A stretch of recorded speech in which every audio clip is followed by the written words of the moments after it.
Mr. President, Excellencies, Shalom Aleichem,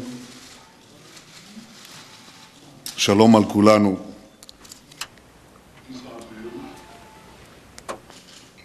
Peace unto us all. I'm very pleased to be here today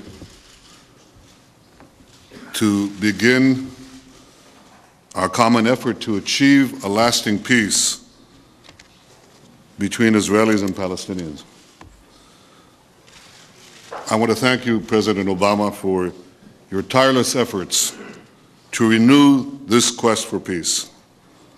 I want to thank Secretary of State Hillary Clinton, Senator Mitchell, the many members of the Obama administration, and Tony Blair, who've all worked so hard to bring Israelis and Palestinians together here today.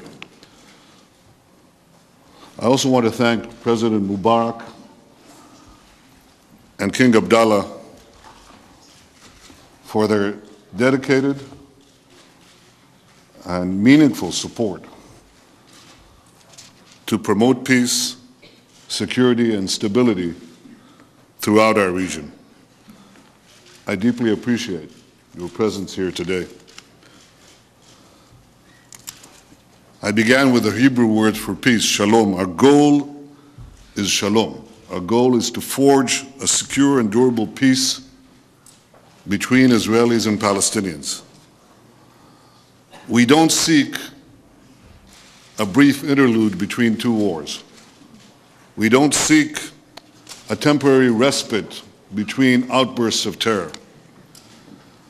We seek a peace that will end the conflict between us once and for all. We seek a peace that will last for generations. Our generation, our children's generation, and the next.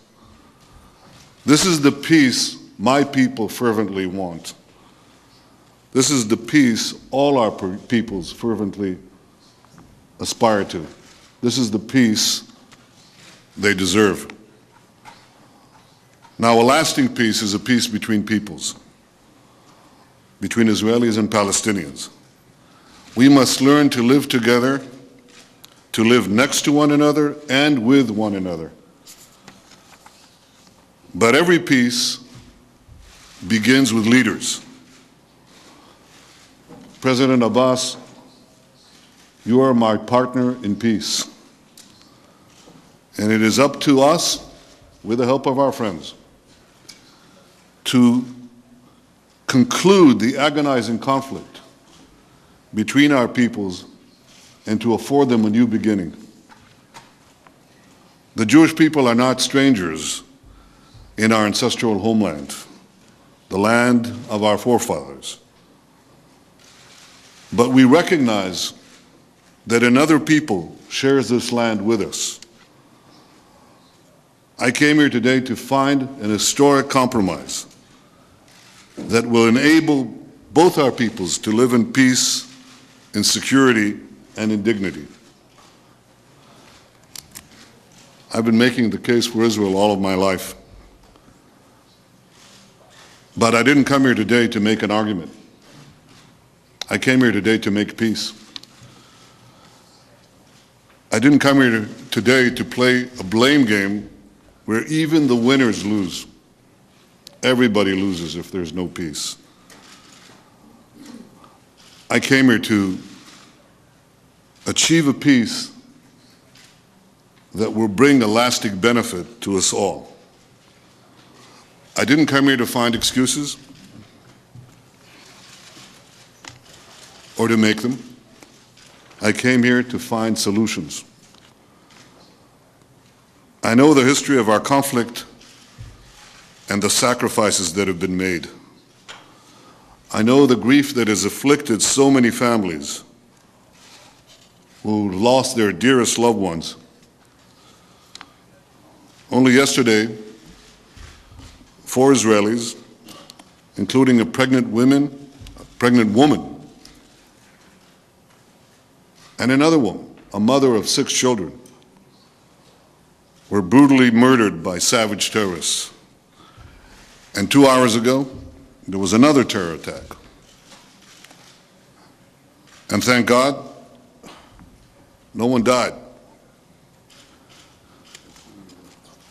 I will not let the terrorists block our path to peace. But as these events underscore once again, that peace must be anchored in security. I'm prepared to walk down the path of peace because I know what peace would mean for our children and for our grandchildren. I know it would herald a new beginning that could unleash unprecedented opportunities for Israelis, for Palestinians, and for the peoples, all the peoples of our region, and well beyond our region. I think it would affect the world. I see what a period of calm has created in the Palestinian cities of Ramallah, of Jenin, throughout the West Bank, a great economic boom.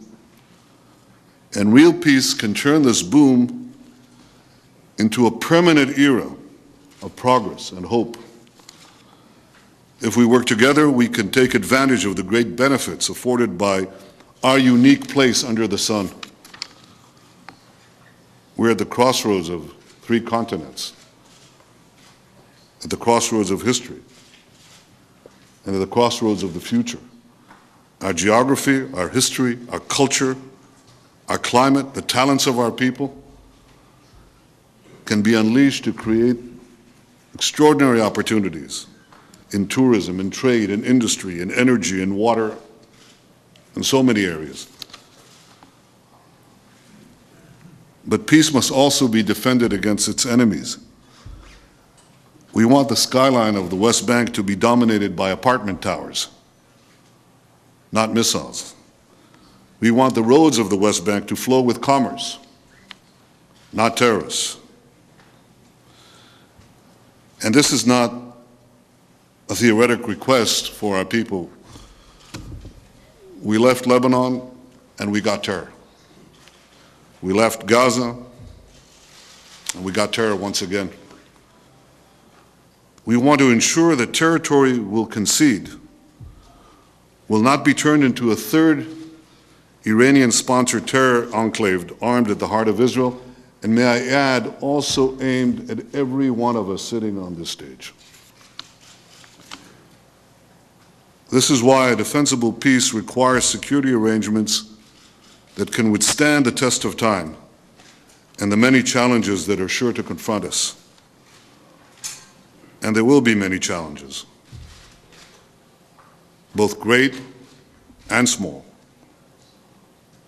Let us not get bogged down by every difference between us.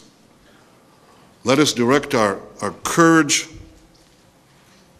our thinking, and our decisions at those historic decisions that lie ahead. Now, there are many skeptics. One thing there is no shortage of, Mr. President, are skeptics.